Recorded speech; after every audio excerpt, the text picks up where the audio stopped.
Ledesma sings ABC. Her ABC. Her A. Please make sure you say her ABC. Yeah, so ABC. What's the meaning of ABC and where's the D, the following letters? That will be the part 2. Oh. Well, ABC of my music, the choices of just this particular show, ABC means my chosen singers, composers. Kasi 1.5 to 2 hours lang naman this show, diba? So, ABC pala, which is the basic of what I love from other singers, from the people who have given me their compositions to record, my hits na ABC. So who's the A? Ang dami. Adele will be singing songs from Adele. And then for Azarcon, who composed a lot of my songs, I Think I'm in Love. I love that. Also One More Try. Ano pa ba? Hello, marami pa. So, B naman, we're doing some Barbra Streisand songs. I have sang a lot of Barbra Streisand songs recently. So, that's my past. And so, because it's my basic, that's the artist that I really looked up to when I was just starting. And then C, marami rin.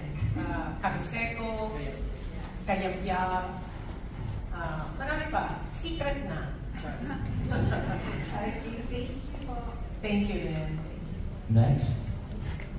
Hi, good afternoon, Ms. Gu. Congratulations to your new... I'm here po, nakaupo, sorry. Oh, there you go.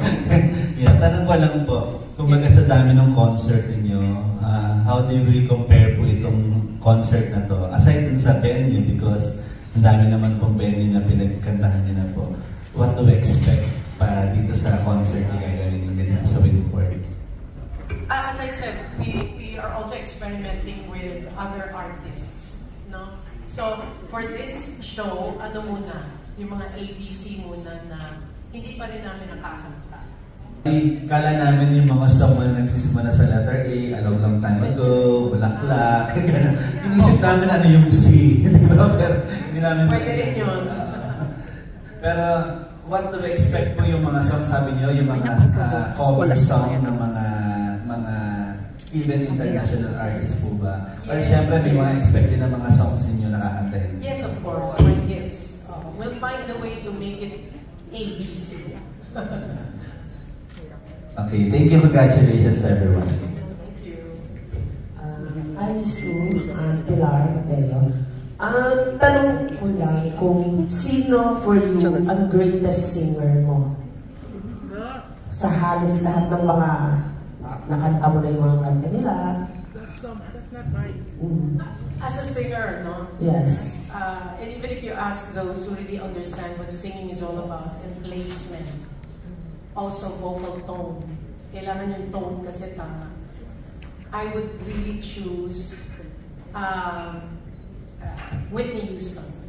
She's really, I don't know if anybody will really, come and a new singer will come and really can surpass. Kasi natural yung kanya. And I believe it's because as a young girl, she was already singing in church. So talagang na-hone yung talent niya. Of course, there's Barbra Streisand because of her, kay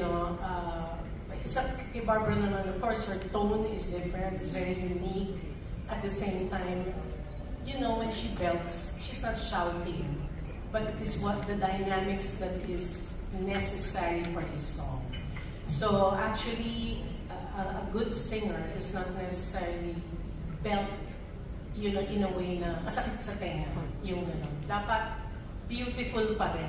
And that's Barbra Streisand for you. Even for Whitney Houston, no? I don't choose the others because I'm not really into their songs. But, a few years back, I discovered a male singer who I love, and that's Seal, because of his arrangements, his songs, the content of his lyrics.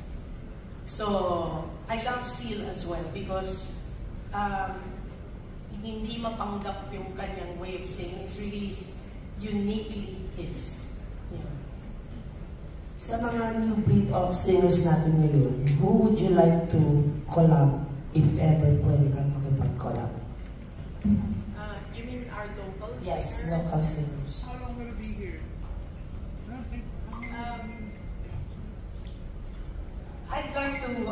I'd like to do something with Casey Tandingan, because when I was starting and even now, well, I see that she likes to put drama in her performance, and she's quite unique, very talented.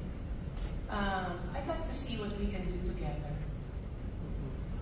Okay, for my last question, what is it with the diva Cool Desma that no one can copy at talagang sa'yo lang? As a singer. Hindi, pero hindi pa rin naman kopya. Hindi pa rin naman siya hindi impersonator lang.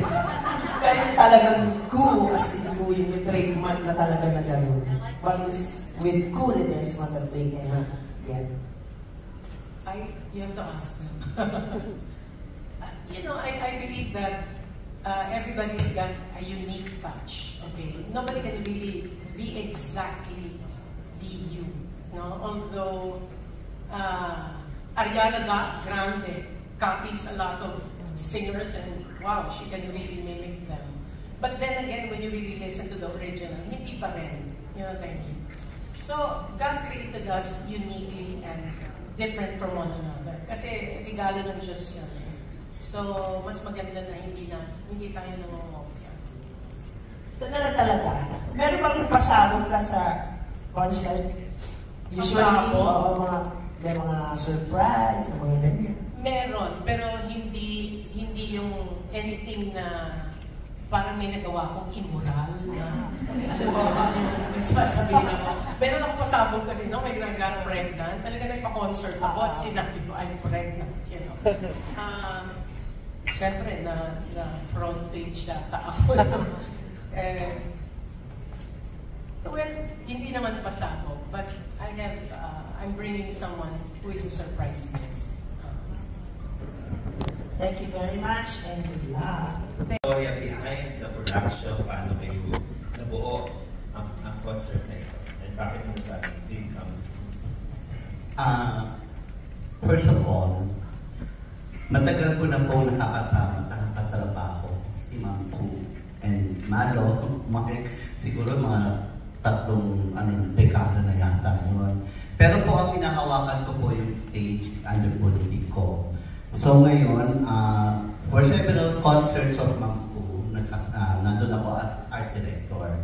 And then, syempre, I had naman, yung Generation, Didi Delana, Rachel Alejandro Vina, maraming mga diba-dibahan din. Pero syempre po, papangarapin mo si Miss Ku kasi po yung kanta ko na favorite ko. Lalo na po yung One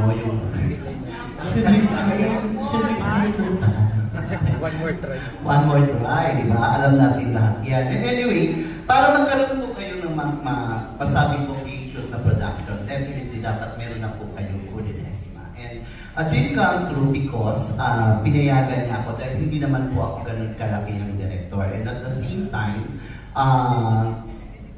yung po kanyang, ang tulad ng sinasabi ko, every now and then, pag may press ko, every press ko natin ito meron na, hindi ako nahihirapan katrabaho ang mga professional. Kasi they have their own style, they have their own concept. Irirespeto mo lang yun at magdadagdag ka lang.